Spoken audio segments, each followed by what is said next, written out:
नमस्कार मित्रमैत्रिणींनो, स्वामी मोटिवेशन चॅनलमध्ये आपले सर्वांचे खूप खूप स्वागत. श्री स्वामी समर्थ. भक्तांच्या गोष्टी यामध्ये आज आपण राम भक्त वाल्मिकी ही गोष्ट ऐकणार आहोत. त्रेतायुगातील ही गोष्ट. गंगा नदीच्या काठी घनदाट जंगल होते. त्या जंगलात अनेक ऋषींचे आश्रम होते. यात प्राचेत उर्फ सुमती नावाचे ऋषी होते. त्यांना रत्नाकर नावाचा एक मुलगा होता. लहानपणी तो खेळता खेळता रस्ता चुकला. त्याला घराची वाट सापडेना. रडत रडत एकटाच निघालेल्या रत्नाकरला एक शिकारी भेटला. किरात जमातीतील शिकाऱ्याने रत्नाकरला आपल्या घरी नेले. त्याच्याच घरी तो वाढू लागला. इकडे रत्नाकरला खूप शोधूनही तो सापडला नाही, म्हणून दुःखी आई वडील तपश्चर्या करायला निघून गेले. रत्नाकर शिकार शिकला. वाट सरूनची लुटालुटही करू लागला. त्याला सारेजण चोरट्या म्हणून हाक मारू लागले. योग्य वय होताच त्याचे लग्न झाले. वाढत्या संसाराला मिळकत पुरेशी होईना. तो दरोडेखोरी करू लागला. एक पाप केले की तो रांजणात एक खडा टाके. असे 7 रांजण भरले. एके दिवशी नारद मुनी नारायण नारायण करत तेथून चालले असता हा त्यांच्या अंगावर धावून गेला. ए गोसावड्या, तुझ्याजवळ जे आहे ते सारे मला मुकाट्याने दे, नाहीतर तुझे मरण झाले असे समज. नारद अजिबात घाबरले नाहीत. त्यांचा शांत व निर्भीड चेहरा पाहून रत्नाकर चकित झाला. बाळा, ही विना व चिपया हेच माझे धन आहे. ते घेऊन तू काय करणार? चोरी करणे हे पाप आहे, तरी तू का करतोस? रत्नाकरने आपली व्यथा सांगितली. तेव्हा नारद म्हणाले, मित्रा, तू हे पाप करतोस, त्याच्यात तुझी बायको मुले सहभागी होतील काय? जा, त्यांना विचारून ये. रत्नाकर साशंक झाला. ते पाहून नारदाने त्याला तो परत येईपर्यंत थांबण्याचे वचन दिले. रत्नाकर धावतच घरी आला. त्याने घरच्या मंडळींना विचारले, मी मिळवून आणतो, त्यात तुम्ही सारे वाटेकरी असता, तेव्हा त्यासाठी केलेल्या पापात तुम्ही वाटेकरी व्हाल का? आई, वडील, पत्नी व मुलांनी हे नाकारलेच. शिवाय या पापाला त्या एकट्यालाच जबाबदार धरले. हे पाहून त्याचे डोळे खाडकन उघडले. त्याला आपली चूक समजली. तो नारदांपाशी आला. त्यांची माफी मागून योग्य मार्ग दाखवण्यास सांगितले. नारदाने त्याला राम नामाचा मंत्र दिला. त्याला तो येईना. तेव्हा ते म्हणाले, ठीक आहे, तू सर्वांना मरा मरा असे म्हण. रत्नाकरने त्यांना वंदन करून मरा मरा म्हणायला आरंभ केला.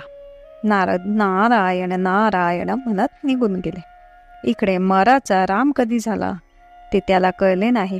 हळूहळू त्याच्या अंगावर मुंग्याने वारूळ केले. अशी काही वर्ष गेली. नारद तेथून चालले असता त्यांना राम राम असा मंत्र ऐकू आला. पाहतात तो एका वाल्मिका म्हणजे मुंग्यांचे वारूळ, त्यातून शब्द येत आहेत. त्यांनी ते वारूळ दूर केले. पाहतात तो अस्थिपंजर झालेला रत्नाकर. त्यांनी हाक मारली, वाल्या. त्या क्षणापासून त्याचे नाव झाले वाल्मिकी. नारदाने त्याला आशीर्वाद दिला व ते निघून गेले. वाल्मिकीने गंगेच्या काठी आश्रम काढला. त्याच्या तपश्चर्येचा लौकिक चौफेर पसरला. एके दिवशी प्रभू रामचंद्र सीता व लक्ष्मण यांच्यासह आश्रमात आले. वाल्मिकींना केवढा आनंद झाला. त्यांनी रामाचे आदरातिथ्य केले. रामाची जीवन कहाणी ऐकून त्याच्या पितृनिष्ठेने ते आनंदित झाले. आश्रमाच्या जवळच्या चित्रकूट पर्वतावर त्याच्या वनवासातल्या निवासाची सोय केली. नारदांच्याकडूनही रामाच्या वनवासाची कथा समजली होती. नारदाने रामचरित्र कथा लिहिण्यास सांगितली. एके दिवशी ते नदीवर स्नानाला गेले होते. स्वच्छ निर्मळ पाण्यात उतरताच त्यांना सभोवतीचे निसर्ग सौंदर्य दिसले. एका झाडावर बसलेले क्रौच पक्षाचे जोडपे त्यांना दिसले. इतक्यात कुठून तरी एक बाण सरारत आला आणि क्रौच नराच्या छातीत घुसला. क्षणार्धात तो खाली कोसळला. निष्पाप पक्षाला क्रूरपणे मारलेले पाहून त्यांना संताप आला. त्या क्षणी त्या शिकाऱ्याला उद्देशून भीषण शापवाणी त्यांच्या तोंडून बाहेर पडले. त्यांच्या तोंडून आलेले उद्गार हे वृत्तबद्ध झाले.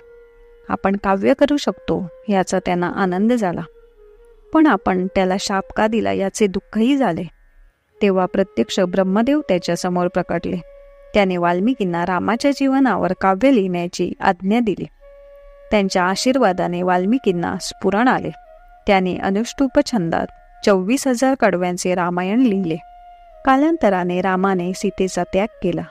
तेव्हा गर्भवती सीतेला त्यांनीच आश्रय दिला. सीता प्रसूत झाली. तिला जुळी मुले झाली. वाल्मिकींनी त्यांची नावे लव आणि कुश ठेवली. आश्रमातच ती दोघे वाढले. लिहा वाचायला शिकले.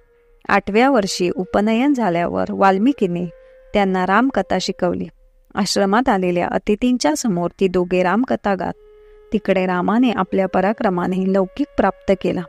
आपल्या पराक्रमाचे दिगंत कीर्तीचे प्रतीक म्हणून त्याने अश्वमेध यज्ञ आरंभले.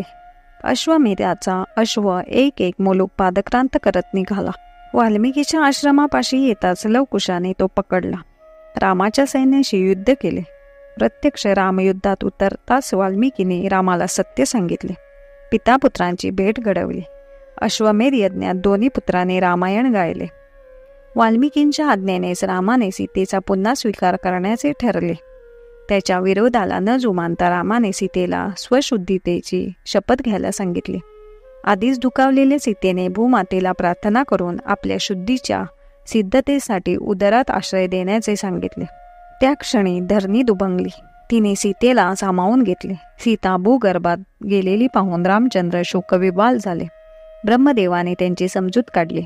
तेव्हा रामचंद्रही सीतेच्या पाठोपाठ वैकुंठाला गेले. वाल्मिकीने रामायणात जे पुढचे भविष्य वर्तवले त्याप्रमाणे प्रभूंनी सर्व लीला घडवून आणल्या. रामाच्या कृपादृष्टीनेच वाल्मिकींनीही पुढेही वाल्मिकी सूत्र, वाल्मिकी शिक्षा, वाल्मिकी हृदय, गंगाष्टक हे ग्रंथ लिहिले.